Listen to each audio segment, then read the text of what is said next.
அன்பை சொல்லும் அழகான நகைகள். The legend new Saravana stores பிரம்மாண்டமாய் பாடி. Step into the future of design and motion with all new Vivo V60e. Pre-book now. Lakshmi Ceramics, நம்ம ஷாப் அனைத்திலும் டாப். இன்னைக்கு நான் தொழில் ஆரம்பிக்கிறேன், அடுத்த வருஷமே நான் பெரிய ஆள் ஆயிடணும், உடனேவே பணம் வரணும், உடனே கார் வாங்கணும், கோடீஸ்வரன் ஆகணும்னு. இதில் இருக்கிற அந்த புரிதல் எப்படி பார்க்குறீங்க? அவங்களுக்கு அட்வைஸ் அப்படின்றது நீங்கள் என்ன சொல்லணும்னு விருப்பப்படுறீங்க? அட்வைஸ் அப்படிங்கிறத விட என்னோட அனுபவத்தை சொல்லணும் அப்படின்னா, சடனாக க்ரோத் வந்து லிஃப்ட்டில் போகிறத விட படியில் ஏறி போகிறது தாங்க. எல்லாத்துக்குமே லிஃப்ட் கிடைக்காது. படியில் ஏறுறப்போ படியில் ஏறி போய் தான் நீங்கள் எதை செய்கிறீங்களா முழுமையாக அதை நம்புங்க. அதில் வந்து 0.001% இல்லைன்னா கூட பண்ண வேண்டாம். இப்போ எனக்கு என்னை பொறுத்தவரை என்னோட ஸ்வீட் விற்கிறது அப்படிங்கிறத சீட்டுக்குள்ளே நான் எங்கே இருக்கேன், அது மைசூர் பாலை கரைஞ்சி போயிருக்கேன். உணர்வு பூர்வமாக நீங்கள் அதை பார்க்குறப்ப தான் அதோடைய மாற்றத்தை உருவாக்க முடியும். அதில் உணர்வு பூர்வமாக பார்க்காம ஒரு மெட்டீரியலைஸாக நம்ம எனி பிஸ்னஸ் கனெக்ட் பண்ணாலும் பணம் வரும், சம்பாதிக்கலாம், போனவனை கனெக்டிவிட்டி இருக்காது. ஸோ ஒரு எடுத்துகிட்டு இப்போ ஓகே நான் சாதாரண ஒரு பிஸ்னஸ் பண்ணிகிட்ருக்கேன், நான் அடுத்தது இது பண்ணணும், அது அடுத்தது இது பண்ணணும், இந்த டைம் ஃப்ரேம்குள்ளே பண்ணணும். ரெண்டாவது ஒரு சக்ஸஸ் ஆகணும்னா நான் எதிர்பார்க்குற விஷயம் இந்த டைம் மேனேஜ்மெண்ட். இன்றைக்கி இதுக்குள்ளே இந்த காரியங்களையெல்லாம் நான் பண்ணுவேன். அந்த டைமை நீங்கள் எப்படி வச்சுக்கணும், 6 மணி வச்சுக்கோங்க, 7 மணி வச்சுக்கோங்க, 5 மணி வச்சுக்கோங்க, what ever time maybe. But நான் என்ன நினைக்கிறோனோ அதை செய்கிறேன். இது வந்து நம்ம கண்ட்ரோல்குள்ளே வர ஆரம்பிச்சதுனாலே நிறைய நல்லது செய்கிறீங்க அப்படின்னு, இந்த சர்வீஸாக செய்கிறது அப்படின்றது. இன்னும் ஆச்சரியமானது என்என்எஸ் அப்படின்னு நாள்தோறும் நல்லது செய்வோம்னு அதுக்குன்னு ஒரு டிபார்ட்மெண்ட் வச்சுருக்கீங்கன்னு கேள்விப்படுறோம். இதெல்லாம் பண்ணணும் சொசைட்டிக்கு அப்படின்ற எண்ணம் எங்கேருந்து வந்தது? முதல்ல ஆரம்பித்தது வந்து ப்ரெக்னென்ட் லேடிக்கு வந்து எப்படி ஒரு சுகப்பிரசவம் பண்ணுறது, யோகாலாம் சொல்லி கொடுக்க ஆரம்பித்தோம். இப்போ குழந்தை பிறந்ததுக்கப்புறம் தாய்ப்பாலோட இதை பற்றி சொல்ல ஆரம்பித்தோம். அப்புறம் ஸ்கூல்ஸ், அப்புறம் காலேஜஸ், அப்புறம் பப்ளிக். இதை யாருடைய சிந்தனை சார்? இது இப்படி பண்ணலாம், இந்த இடத்துல இருந்து நம்ம இதெல்லாம் கொண்டு வரலாம் அப்படின்றது சிந்தனை அப்படிங்கிறத விட நம்ம கிட்ட வர்றாங்க இல்லையா, அவங்க என்ன கேட்குறாங்களோ அதை இன்னும் நம்ம எப்படி ஷேப் பண்ணி கொடுக்குறது, அவ்வளோதான். இப்போ எங்கிட்டேருந்து உருவானது அப்படின்னு சொல்கிறத விட ஒருத்தர் வந்து கேட்குறப்போ அது இன்னும் எப்படி உருவாக்கி கொடுக்குறது, இன்னும் பெட்டராக எப்படி பண்ணுறது. தலையில் முடி உதுக்கிறது, கையில் இருந்து வலி வர்றது எதுவுமே என் கண்ட்ரோல் இல்லையே. வலிக்காதுன்னா வலிக்காமல் இருக்க போதா? சான்ஸே இல்லை. இப்போ நான் இந்த உடம்புல மனம் சான்ஸே இல்லை. இப்போ பேசிகிட்டு இருந்தாலும் அது எங்கேயோ போயிட்டு இருக்கு. ஸோ இந்த மனமும் நான் அல்ல, இந்த உடம்பும் நான் இல்லைன்னு தேடி வேற என்னப்பா நான் who am I அப்படின்னு உள்ளே போய் பார்க்குறப்போ இட்ஸ் சம்திங் மிராக்கிள். இது ஒரு பெரிய டேர்னிங் பாயிண்ட். இந்த மாதிரி எத்தனையோ இருக்குது. சரி, இன்னைக்கு இருக்கிற இளைஞர்கள் நிறைய பேர் வந்து நினைக்கிறது என்னன்னா, ஒன்னா கல்லூரி படிக்கக்கூடிய காலகட்டத்திலேயே ஒரு தொழிலை உண்டு செய்யணும், அதுல ஜெயிக்கணும் அப்படின்னு நினைக்கிறாங்க. ஆனா அதுல இருக்கக்கூடிய பெரிய சவாலா பாக்குறது, இன்னைக்கு நான் தொழிலை ஆரம்பிக்கிறேன், அடுத்த வருஷமே நான் பெரிய ஆள் ஆயிடணும், உடனேவே பணம் வரணும், உடனே கார் வாங்கணும், கோடீஸ்வரன் ஆகணும்னு. இதுல இருக்கிற அந்த புரிதல் எப்படி பாக்குறீங்க? அவங்களுக்கு அட்வைஸ் அப்படின்றது நீங்க என்ன சொல்லணும்னு விருப்பப்படுறீங்க? அட்வைஸ் அப்படிங்கிறத விட என்னோட அனுபவத்தை சொல்லணும் அப்படின்னா, சடனாக க்ரோத் வந்து லிஃப்ட்டில் போகிறத விட படியில் ஏறி போகிறது தாங்க நல்லது. எல்லாத்துக்குமே லிஃப்ட் கிடைக்காது. படியில் ஏறுறப்போ படியில் ஏறி போய் தான் ஆகணும். That makes a lot of difference. Life அதே மாதிரி டப்புன்னு லிஃப்ட் மாதிரி மேலே போயிடாது. It have a steps. Step 1, step 2ன்னு அந்த படிகளில் ஏறி போகிறப்போ கிடைக்கக்கூடியது தான் மகிழ்ச்சியை தரும்னு நான் நினைக்கிறேன். அதில் தான் ஸ்டாண்ட் பண்ண முடியும். நம்மளால் மட்டும்தான் முடியும்னு நினச்சா தான் ப்ராப்ளம். நம்மளாலையும் முடியும்னா பிரச்சனை இல்லை. நம்மளால் மட்டும் அப்படின்னு ஒரு தாட் ப்ராசஸ்க்குள்ள உள்ளே போயிட்டோன்னா அந்த இடத்துல கஷ்டம் வந்துடும். அதில் தான் நிறைய பேர் நினச்சிறாங்க, இப்போ ஐ டேக் ஒரு ப்ராஜெக்ட் எடுத்தால் இதை வேறு யாருமே பண்ண முடியாது, நான் மட்டும்தான் பண்ணுவேன் அப்படிங்கிறப்ப தான் தட் ப்ராப்ளம் வில் பிகம். எல்லாரும் பண்ணுறாங்க, நான் பண்ணுறது பெட்டராக பண்ணுவேன் அப்படிங்கிறப்ப வேறு விஷயம். இந்த டிஃப்ரென்சஸ்லாம் நிறைய பேர் இது பண்ணுறாங்க, நான் ஃபீல் பண்ணுறது. ஒரு அட்வைஸ் இல்லை ஒரு கைடன்ஸாக இதெல்லாம் கண்டிப்பாக ஃபாலோ பண்ணுங்க, நீங்கள் புதுசாக ஒரு தொழில் தொடங்கணும்னா என்னெல்லாம் சொல்லுவீங்க இன்னைக்கு இருக்கக்கூடிய இளைஞர்களுக்கு? ரொம்ப simple sir. Love them what you are doing. நீங்கள் எதை செய்கிறீங்களா முழுமையாக அதை நம்புங்க.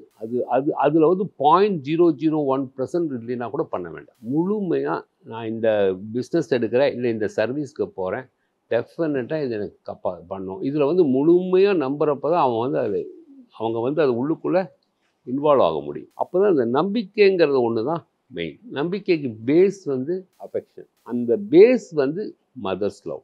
நான் இதை வந்து எந்த அளவுக்கு உள்ளே வாங்கியிருக்கேன் அப்படிங்கிறது வந்து இயல்பாக இருக்கணும். நான் இந்த நான் வந்து ரியல் எஸ்டேட் பண்ணுறேன், நான் ஒரு மெடிக்கல் ஷாப் பண்ணுறேன், நான் ஒரு ஸ்வீட் ஷாப் பண்ணுறேன், எதுவாக இருந்தாலும் அதை நீங்கள் எந்த அளவுக்கு விரும்புகிறீங்க. இது ஒரு பணம் கொடுக்கக்கூடிய ஒரு பொருள்னு விரும்புகிறீங்களா, இல்லை இதனால எனக்கு ஒரு மகிழ்ச்சி கிடைக்கும்னு விரும்புகிறீங்களா, இல்லை இதனால என்னுடைய குடும்பத்துக்கு ஒரு பெரிய சந்தோஷம் கிடைக்கும்னு நினைக்கிறீங்களா? எதை கோலாக ஃபிக்ஸ் பண்ணிக்கிறீங்க? அதில் வந்து எந்த அளவுக்கு நீங்கள் வந்து உள்ளே கரையிறீங்க? இப்போ எனக்கு என்னை பொறுத்தவரை என்னோட ஸ்வீட் விற்கிறது அப்படிங்கிறத ஸ்வீட்டுக்குள்ளே நான் எங்கே இருக்கேன், அது மைசூர் பாலை கரைஞ்சி போயிருக்கேன். உணர்வு பூர்வமாக நீங்கள் அதை பார்க்குறப்ப தான் அதோடைய மாற்றத்தை உருவாக்க முடியும். அதில் உணர்வு பூர்வமாக பார்க்காம ஒரு மெட்டீரியலைஸாக நம்ம எனி பிஸ்னஸ் கனெக்ட் பண்ணாலும் பணம் வரும், சம்பாதிக்கலாம், போனவன கனெக்டிவிட்டி இருக்காது. அடுத்து என்ன பண்ணலாம்னு போயிட்டே இருப்பாங்க. இந்த பிஸ்னஸ் இங்கே இந்த ஜாப்பில் இருக்க, அடுத்து எங்கே போகலாமா, இதில் இன்னும் மேலே வந்து இன்னும் என்ன மேலே போகிறது, இல்லை இன்னும் தனியாக நம்ம எப்படி பண்ணுறது, அந்த நோக்கம் வராது. ஸோ ஒரு எடுத்துகிட்டு இப்போ ஓகே நான் சாதாரண ஒரு பிஸ்னஸ் பண்ணிகிட்ருக்கேன், நான் அடுத்தது இது பண்ணணும், அடுத்தது இது பண்ணணும், இந்த டைம் ஃப்ரேம்குள்ளே பண்ணணும். ரெண்டாவது ஒரு சக்ஸஸ் ஆகணும்னா நான் எதிர்பார்க்குற விஷயம் இந்த டைம் மேனேஜ்மெண்ட். இன்றைக்கி இதுக்குள்ளே இந்த காரியங்களையெல்லாம் நான் பண்ணுவேன் அப்படின்னு ஒரு பிளானிங் வந்து கரெக்டாக இருக்கும். இந்த ஒரு 8 மணி நேரத்தில் இன்றைக்கி இந்த வேலைகளை நான் முடிச்சிடுவேன், இல்லை நான் வந்து இந்த ஒரு மாதத்துக்குள்ளே இந்த வேலைகளை முடிச்சிடுவேன், அந்த டைமிங்குள்ளே முடிக்கிறதுங்கிறது ரொம்ப பெரிய விஷயம்.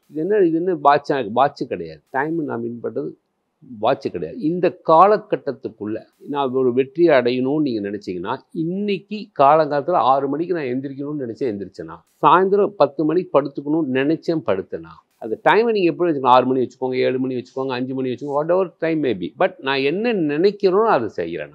இது வந்து நம்ம கண்ட்ரோல்குள்ளே வர ஆரம்பிச்சதுனாலே நீங்கள் இந்த காலகட்டத்தில் இதை ஜெயிக்கணும்னு நினைக்கிறது கண்ட்ரோலில் வந்துடும். அதுக்கு உங்களுக்கு பிரபஞ்சமே உதவும். நீங்கள் ஒரு 9 மணிக்கு ஒரு இடத்துக்கு போகணும்னு முடிவு பண்ணி இது வரைக்கும் கரெக்டான டைமுக்கு போய் பழகிட்டீங்கன்னா, நீங்கள் அடுத்த தடவை நீங்கள் 8:30 மணிக்கு புறப்பட்டாலும் டைம் இல்லைன்னா கூட எப்படியாவது உங்களுக்கு சிக்னல் கிடைச்சிடும், அது கிடைச்சிடும், ஆட்டோமேட்டிக்காக ஷார்ப்பாக 9 மணிக்கு அங்கே வந்துடுவீங்க. அது உண்மைதானே சார்? என்ன நிறைய பேர் அந்த ஈர்ப்பு விதி பற்றியெல்லாம் பேசும்போது 100க்கு 100 உண்மைங்க. பிரபஞ்சம் வந்து வேறு, நீங்கள் வேறு இல்லை. அண்டத்தில் இருக்கிறது தான் இந்த பிண்டத்தில் இருக்குது. இது நம்ம மூதார்கள் சொன்னது. பஞ்சபூதங்கள் என்ன அண்டத்தில் இருக்கோ அது நம்ம பிண்டத்தில் இருக்கு. இதுவும் அதுவும் கனெக்டட் தான். இது வேற அது வேற. நீங்க எக்ஸ்பீரியன்ஸ் பண்ணதுண்டா? கண்டிப்பா. என்னோட ஸ்வீட் பாக்ஸில் சொல்லப்போனா லட்டு வேற பூந்தி வேற கிடையாது. பூந்தியில் என்ன டேஸ்ட் இருக்கோ அதுதான் லட்டுல இருக்கும். லட்டுங்கிறது பிரபஞ்சமான, பூந்திங்கிறது human being. Is connected, easily connected. So நீங்க என்ன எதிர்பார்க்குறீங்களோ, நீங்கள் எப்படி இருக்கணும்னு நினைக்கிறீங்களோ அதுக்கு தகுந்த மாதிரி உங்களுக்கு வந்து அமைஞ்சு வரும். அதில் நீங்கள் எந்த அளவுக்கு நம்புறீங்கிறது பொறுத்து. அது என்னவா வேணாலும் இருக்கலாம். இயற்கையாக இருக்கலாம், கடவுளாக இருக்கலாம், பொருளாக இருக்கலாம், என்னவா வேணா இருக்கலாம், மனிதர்களாக இருக்கலாம். யாரு மேலே அந்த நம்பிக்கைங்கிறது ரொம்ப முக்கியம். அப்படி உங்களுடைய வாழ்க்கையில் இது நான் நினச்சி தீர்க்கமாக உறுதியாக இருந்தேன், அப்படி நடந்தது தான் இது அப்படின்றது ஏதாவது உண்டா? இருக்குங்க. எனக்கு நிறைய நண்பர்கள் இருக்காங்க. நான் என்னோட எதிர்பார்த்தது நிறைய நண்பர்கள் வேணும், அதுக்கு தகுந்த மாதிரி என்னை மாற்றிக்கணும்னு அது இயல்பாகவே மாறி இருக்கிறேன். இவங்ககிட்ட இப்படி இருக்கணும், இப்படி பழகணும்னு இருக்கிறதா இருந்தாலும் சரி, இயல்பாகவே நம்மளுடைய குணாதிசயங்கள் மாறும். இவங்ககிட்ட இப்படி தான் பேசணும், இவங்ககிட்ட இப்படி தான் இருக்கணும். நமக்கு அதுக்கு தகுந்த மாதிரி இப்போ ஏஐ மாதிரி தான் சார். ஏஐ என்ன பண்ணுது, நீங்கள் என்ன கேட்குறீங்களோ அதுக்கு பதில் கொடுக்குது. அது என்ன எல்லாத்துக்கும் சமத்தா நல்ல பேர் வாங்கிக்குது. யார் என்ன கேட்டாலும் என்ன கொண்டு அதே மாதிரி தான் ஒரு ஹியூமன் பீயிங். நம்ம வந்து இயல்பாகவே கரெக்டாக இருக்கணும். நம்மளுடைய குணாதிசயங்களாக இருக்கட்டும், நம்ம ஹேபிட்ஸாக இருக்கட்டும், இப்படி தான் இருக்கணும் அப்படிங்கிற ஒரு நியதி இருக்கு இல்லையா, அந்த நியதிக்குள்ளே நம்ம இருந்துட்டோம்னா, இப்படி தான் இருக்கணும்னு நியதிக்குள்ளே இருக்கிறதே வந்து இந்த பிரபஞ்சம் நமக்கு சப்போர்ட் பண்ணுறதான். மரம், செடி, விலங்குகள் இதெல்லாம் அதது வேலை தானே சார் பண்ணிகிட்ருக்கு. ஏதாவது நியதி மாதிரி நடக்குதா? எந்த விலங்காவது அதோட நியதி மாதிரி நடக்குதா? எந்த செடி கொடியாவது அதோட நியதி மாதிரி நடக்குதா? என்ன பசிச்சாலும் புள்ள தீங்காது இல்லையா, அதோட நியதி அது. ஸோ அது நியதிகளுக்குள்ளே இருக்கிறங்காட்டி அது இயற்கையாகவே இருக்கும். நியதிகள்லேருந்து நம்ம வேறுபடுறப்போ தான் நமக்கு சரி தப்புன்னு உணரும். இப்போ இந்த பிஸ்னஸ் பற்றியெல்லாம் பேசிகிட்டு இருக்கும்போது சார், இன்னொரு பக்கம் அப்படின்றது ஒன்று. இப்போது கிருஷ்ணா ஸ்வீட்ஸ் அப்படின்னு கேள்விப்படும்போது நிறைய நல்லது செய்கிறீங்க அப்படின்னு, இந்த சர்வீஸாக செய்கிறது அப்படின்றது இன்னும் ஆச்சரியமானது. என்என்எஸ் அப்படின்னு நாள்தோறும் நல்லது செய்வோம்னு அதுக்குன்னு ஒரு டிபார்ட்மெண்ட் வச்சுருக்கீங்கன்னு கேள்விப்படுறோம். முதல்ல அந்த இதெல்லாம் பண்ணணும் சொசைட்டிக்கு அப்படின்ற எண்ணம் எங்கிருந்து வந்தது? அதுக்கு அப்பா தான் இன்ஸ்பிரேஷனாக இருந்திருப்பார்னு புரிஞ்சுக்க முடியுது. எங்கே ஆரம்பிச்சது சார்? அப்பா தாங்க. அவர் வந்து ஆசைப்பட்டார். என்ன ஆசைப்பட்டார்னா, ஒரு தடவை வியாபாரம் நல்லா இருக்குன்னு அவர்கிட்ட பேசுகிறப்போ, இவ்வளோ சந்தோஷமாக இதை சொல்கிறேன், இதுக்கு யார் காரணம்? உன்னோட வாடிக்கையாளர் தான். அவங்களுக்கு என்ன பண்ணுற நீ? இல்லைப்போ நிறைய இதை அவங்களோட தேவைகள் என்னன்னா, பிறக்கிற குழந்தையிலேருந்து வயசானவர்கள் அவங்களுக்கு ஏதாவது ஒரு இடத்துல சின்ன சின்ன சந்தோஷத்தை ஒன்றால் கொடுக்க முடியுமா? பணம் காசு அல்ல, சந்தோஷத்தை கொடுக்க முடியுமா அப்படின்னு திங்க் பண்ணுறப்ப தான் இந்த நாள்தோறும் நடந்து செய்வோம் அப்படிங்கிற சொசைட்டிக்கு பண்ணணும் அப்படின்னா மரங்களை வைக்கலாமா, சின்ன சின்ன நல்ல விஷயங்களை பகிர்ந்துக்கலாமா. இப்போ வந்து ஸ்கூல்ஸ் காலேஜஸ்லாம் போய் நிறைய ப்ரோக்ராம்ஸ் பண்ணுறது. இப்போ அடுத்த அப்பாவோட சென்டினரி அது இந்த வருஷம். அதில் வந்து 100 பள்ளிகளில் வந்து தந்தை சொல் மிக்க மந்திரம் இல்லை அப்படின்னு ஒரு கான்செப்ட் எடுத்துகிட்டு போகிறோம்.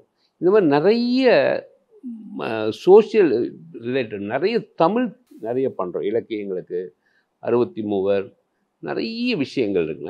நிறைய பண்ணி கூட இருக்கிறவங்களுக்கு எல்லாத்துக்குமே அது தெரியும். இது வந்து இது சொல்கிறது அப்படிங்கிறத விட செய்யறதுல எங்களுக்கு ஒரு சந்தோஷம். இதனால மார்க்கெட்டிங் அப்படிங்கிறத தாண்டி இது நம்மளோட டியூட்டியாக நம்ம செய்கிறோம். இது வந்து அப்பாவுக்கும் உங்களுக்கும் நடந்த அந்த கான்வர்சேஷனுக்கு அப்புறம் தொடங்கினது. ஆமாம். அவர் வந்து பண்ண உடனே அது ஒரு இது தானே, ஒரு ஃபயர் தானே. ஃபயர் முதலியே ஒரு ஆசை இருந்திருக்கும். ஒரு ஃபயர் வந்து பற்றின உடனே அது இன்னும் பெட்டராக எப்படி பண்ணலாம், அது எப்படி ஒரு சிஸ்டம் டெவலப் பண்ணலாம், அது பாட்டு இயல்பாக நடக்கணும். ஒருத்தர் ஒரு ப்ரோக்ராம் பண்ணான்னா அவங்களுக்கு சப்போர்ட் எப்படி பண்ணுறது, பணத்தை இல்லாமல் சப்போர்ட்டை அவங்களோட சேர்ந்து நம்மளும் எப்படி பயணிக்கிறது. ஒருத்தர் ரத்த தானம் பண்ணுறாங்கன்னா அந்த ரத்த தானம் பண்ணுறதுக்கு எப்படி சப்போர்ட்டிவாக நம்ம செய்கிறது. ஒருத்தர் அன்னதானம் பண்ணுறாங்கன்னா அவங்களோட சேர்ந்து நம்ம எப்படி பண்ணுறது. ஒரு கல்லூரிகளில் ஃபங்க்ஷன் பண்ணுறாங்கன்னா அவங்களுக்கு எந்த வகையில் நம்ம சப்போர்ட் பண்ணுறது. பேனர் பண்ணி கொடுக்கணுமா, அது பண்ணி அவங்களுக்கு என்னென்ன செலவுகள் இருக்கோ அதுக்கு நம்ம இதெல்லாம் எடுத்து பண்ணுறது. இந்த மாதிரி பண்ண போய் தான் நிறைய ப்ரோக்ராம்ஸ் இருக்குது. இப்போ சல்யூட் மதர்னு ஒரு ப்ரோக்ராம் பண்ணுறோம். அதோட கான்செப்ட் வந்து அம்மாங்கிறத விட தாய்மைங்கிற உணர்வு ரொம்ப முக்கியம்னு எடுத்து பண்ணோம். அது வந்து ரொம்ப இம்பார்ட்டன்ட் ஃபார் லைஃப்னு. அப்போ வந்து செலிபிரிட்டிஸோட அம்மாவை வந்து ஆனர் பண்ணுற மாதிரி அது ரொம்ப பெரிய விஷயமா மாறிச்சு. இந்த மாதிரி நிறைய அது தொடக்கம் எப்படி இருந்தது? சரின்னா இப்போ நீங்களும் அப்பாவும் பேசினதுக்கு அப்புறம் இது தொடங்கலாம் அப்படிங்கும்போது முதல்ல நடந்தது என்ன, அந்த நிகழ்வு எப்படி இருந்தது அப்படின்றது? அப்ராக்சிமேட்டாக 2099-2000 இது ஆரம்பிச்சு 2099-2000 ஆரம்பிச்சிருக்கோம். இது எப்படி ஆரம்பிச்சுன்னா கொஞ்சம் கொஞ்சமாக ஃபஸ்ட்டு வந்து ஸ்கூலுக்கு போய் ஃப்ளாக் கொடுத்தோம் குழந்தைங்களுக்கு. சின்ன சின்ன மெட்டல் ஃப்ளாக் முதல்ல. ஆமாம், மெட்டல் ஃப்ளாக் இருக்கு இல்லையா, அவங்க பேட்ச் குத்திக்கிறாங்க, அது பக்கத்துலேயே ஃப்ளாகும் குத்திக்கணும். என்னோட கான்செப்ட் வந்து ஒரு 12 வருஷம் 10 வருஷம் இந்த ஃப்ளாகை குத்தினா இந்தியாங்கிறது உள்ளுக்குள்ளே போயிடும். வெளியில் இந்தியாங்கிற ஃப்ளாக் வந்து உள்ளுக்குள்ளே போய் உட்காந்துக்கணும். அதுதான் என்னோட கோல். அதே மாதிரி மாஸ்க்கு கொடுத்தோம். பாரதியார் மாஸ்க்கு, பெரிய பெரிய தலைவரோட மாஸ்க் குழந்தைக்கு கொடுத்து அவங்கள வந்து இன்ஸ்பிரேட் பண்ணணும். அப்புறம் அங்கே வந்து கதை கேளுன்னு ஒரு கான்செப்ட் கொண்டு வந்து இந்த நீதி கதைகள்லாம் சொல்லி கொடுக்குற மாதிரி போகணும். இந்த மாதிரி ஸ்கூல்ஸுக்கெல்லாம் முதல்ல ஆரம்பிக்கும். அப்புறம் வந்து முதல்ல ஆரம்பித்தது வந்து ப்ரெக்னென்ட் லேடிக்கு வந்து எப்படி ஒரு சுகப்பிரசவம் பண்ணுறது யோகாலாம் சொல்லி கொடுக்க ஆரம்பித்தோம். இப்போ குழந்தை பிறந்ததுக்கப்புறம் தாய்ப்பாலோட இதை பற்றி சொல்ல ஆரம்பித்தோம். அப்புறம் ஸ்கூல்ஸ், அப்புறம் காலேஜஸ், அப்புறம் பப்ளிக்கு பிரிக்கிறப்போ 3 வகையான இருக்காங்க. லேடிஸ்க்கெலாம் எந்த மாதிரி சொல்லி கொடுக்கணும், ஹவுஸ் ஒய்ஃப்க்கெலாம் என்ன மாதிரி, அவங்க என்ன எதிர்பார்க்குறாங்க, அவங்களுக்குள்ள இஷ்யூஸ் எப்படி ஹேண்டில் பண்ணுறது. இந்த மாதிரி நிறைய ப்ரோக்ராம். இதுக்கெல்லாம் காரணம் வந்து எங்களோட அசோசியேட் பண்ணியிருக்க கிளப்ஸு, ஆர்கனைசேஷன்ஸு, இதெல்லாம் நிறைய சப்போர்ட் இருந்தது. அதனால தான் இவ்வளோலாம் பண்ண முடியும். இல்லை, நீங்கள் சொல்லும் போதே சார் ஆச்சரியமாக இருக்குது. மக்கள் சார்ந்து, மண் சார்ந்து, தமிழ் சார்ந்து அப்படின்னு. இதை யாருடைய சிந்தனை சார்? இது இப்படி பண்ணலாம், இந்த இடத்துல இருந்து நம்ம இதெல்லாம் கொண்டு வரலாம் அப்படின்றது சிந்தனை அப்படிங்கிறத விட நம்ம கிட்ட வர்றாங்க இல்லையா, அவங்க என்ன கேட்குறாங்களோ அதை இன்னும் நம்ம எப்படி ஷேப் பண்ணி கொடுக்குறது, அவ்வளோதான். இப்போ எங்கிட்டேருந்து உருவானது அப்படின்னு சொல்கிறத விட ஒருத்தர் வந்து கேட்குறப்போ அது இன்னும் எப்படி உருவாக்கி கொடுக்குறது, இன்னும் பெட்டராக எப்படி பண்ணுறது. ஒரு தலைப்பு ஒன்று கேட்டால் இந்த தலைப்பு வச்சுக்கலாமே. இப்போ காலங்களில் அவன் வசந்தம், கண்ணதாசனுக்கு ஏதாவது பண்ணணும்னு சொன்னோன்னு கண்ணதாசனை பற்றி ஒரு கலந்துரையாடல் வைக்கலாம். என்ன பேர் வைக்கலாம், காலங்களில் அவன் வசந்தம் அப்படின்னு கான்செப்ட் வச்சு அதை வச்சு அப்படியே கொண்டு போகணும். இந்த ஒவ்வொன்றுக்கும் பெயரிடுறதும் நீங்கள் அது இயல்பு அமையும். இப்போ வந்து 108 திவ்ய தினங்கள்னு வச்சோம், ஏகாதசி. அதாவது ரீசன் வந்து நிறைய நல்ல விஷயங்கள் சொல்கிறதுக்கு இப்போ பெரிய கூட்டம் வர்றதில்லை. இப்போ எங்கே கூட்டம் இருக்கோ அங்கே போய் நல்ல விஷயங்களை சொல்லலாமே. இப்போ பிரதோஷம்னா கூட்டம் நிறைய, அங்கே போய் அன்பே சிவம்ங்கிற டாப்பிக்கில் ஒரு ஸ்பீக்கரை வச்சு அன்புனா என்ன, எப்படி அது வந்து நம்மகிட்ட உருவாகுது, எல்லோரும் ஏன் அன்பாக இருக்கணும், இதை பற்றியெல்லாம் பேசுறது. அப்புறம் சஷ்டின்னா யாம் இருக்க பயமேன் அப்படிங்கிற மாதிரி. இந்த மாதிரி ஒவ்வொன்றுக்கும் குறை ஒன்றும் இல்லை. ஏகாதசி அன்னைக்கு குறை ஒன்றும் இல்லை. ஒரு நாளைக்கு பஜன்ஸு, ஒரு நாளைக்கு ஒரு ஸ்பீச். இந்த மாதிரி அந்த கான்செப்டுவலாக அது இப்படி எடுத்துகிட்டு போகிறது. இதுதான் அந்த whole object is very clear sir. நம்ம சொல்ல விரும்புகிற டாப்பிக்லேயே அது ஓரளவுக்கு தெரியணும். அது இயல்பாக அவங்களுக்கு போய் சேரணும். இப்போ இதெல்லாம் செய்யும்போது சார் ஒரு நல்ல விஷயங்களை மக்கள் மத்தியில் ஏற்படுத்தணும் அப்படின்ற ஒரு உந்துதலோடு நம்ம அதெல்லாம் செய்கிறோம். அது நடக்குது, அது எந்த அளவில் மாறிக்கிட்டு இருக்கு அப்படின்றதையும் நீங்கள் கவனிக்க பண்ணுறேங்க. நான் அதுக்கு என்ன பண்ணுறோம், எங்களோட ஸ்பீக்லேயே கடைசியில் டேக் அவேன்னு ஒரு சப்ஜெக்ட் கொடுக்குறோம். ஒரு மணி நேரம் பேசினாலும் அவங்க ஸ்பீக்கர்கிட்ட நான் ரிக்வஸ்ட் பண்ணுறது, நீங்கள் பேசினதோடைய சாராம்சம் என்ன? நீங்கள் வந்து இப்போ வந்து குண்டலகேசி பேசுகிறீங்கன்னா இல்லை மணிமேகலை பேசுகிறீங்க, இதெல்லாம் பெரிய விஷயம். இதுலேருந்து ஒரு 2 விஷயத்தை இவங்க டேக்அவே எடுத்துகிட்டு போக முடியுமா? இப்போ ராமாயணம் பேசுனா ராமாயணத்துலேருந்து 2 விஷயங்கள் எடுத்துகிட்டு போக முடியுமா? இப்போ இந்த பக்திக்காக நீங்கள் பஜன்ஸ் பண்ணுறீங்க, இந்த பஜன்ஸ் பண்ணுறப்போ அவங்களுக்கு ஏதாவது ஒரு விஷயம் அவங்க மாற்றத்தை ஏற்படுத்துமா? அந்த மாதிரி தான் ஒரு கான்செப்ட்.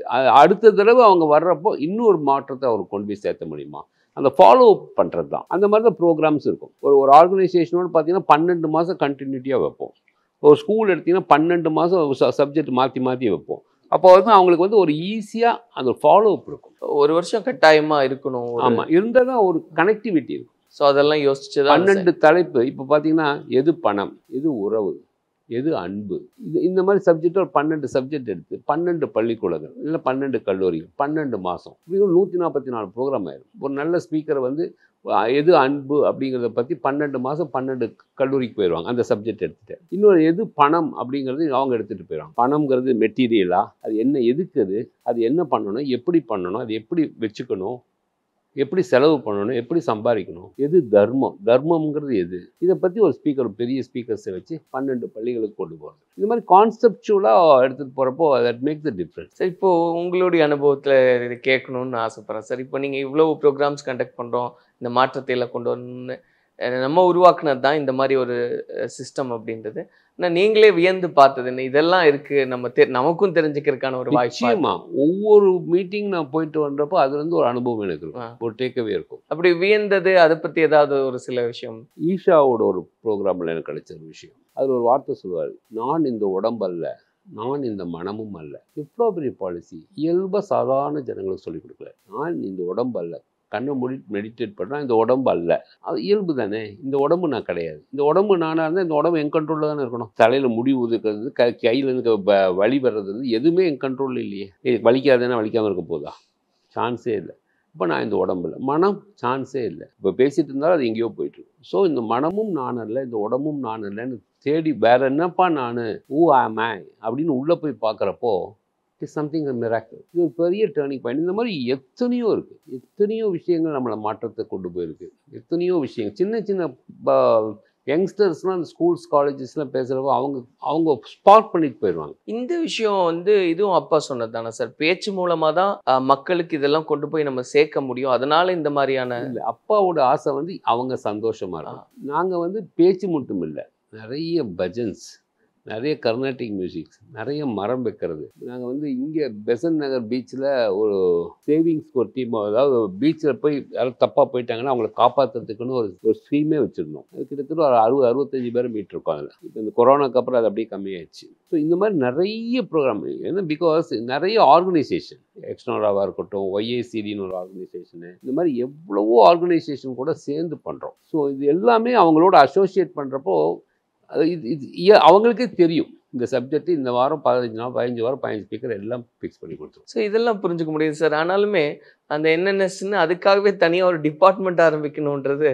அது வந்து எப்படி அமையுதுன்னா, நாள்தோறும் நல்லது செய்வோங்கிறது பாலிசி. ஏதாவது ஒரு நல்லது பண்ணணும். அதை வந்து எப்படி நடைமுறைப்படுத்தணும்னா அதுக்கு ஒரு ப்ராசஸ். இந்த மாதம் இதெல்லாம் பண்ணணும், அடுத்த மாதம் இது வந்து அப்படியே கிளிக் பண்ணி விட்டுட்டோன்னா அதை வந்து ஃபாலோ பண்ணணும். போன மாதம் வந்ததெல்லாம் வீடியோலாம் எடுத்து அப்லோட் பண்ணி போட்டு இதெல்லாம் வந்து ப்ராசஸ் தான். இந்த ப்ராசஸை பண்ணுறதுக்கு ஒரு டீம். அவங்க வந்து அவங்களுக்கு வந்து இது வந்து கன்சிஸ்டன்சியாக நடத்துறது எப்படி. ஒரு ப்ரோக்ராம் முடிஞ்சோடனே அடுத்த 10 நாள் அடுத்த ப்ரோக்ராம் வரைக்கும் கடைசி நாள் 2 நாளுக்குள்ள கன்சிஸ்டன்சி அப்படி நடத்துறது. அது வந்து சிஸ்டம் ட்ரிவனாக போக ஆரம்பிச்சுன்னா ஹியூமன் இன்டர்ஃபரன்ஸ் இல்லாமல் அது நடக்கும். That is my idea.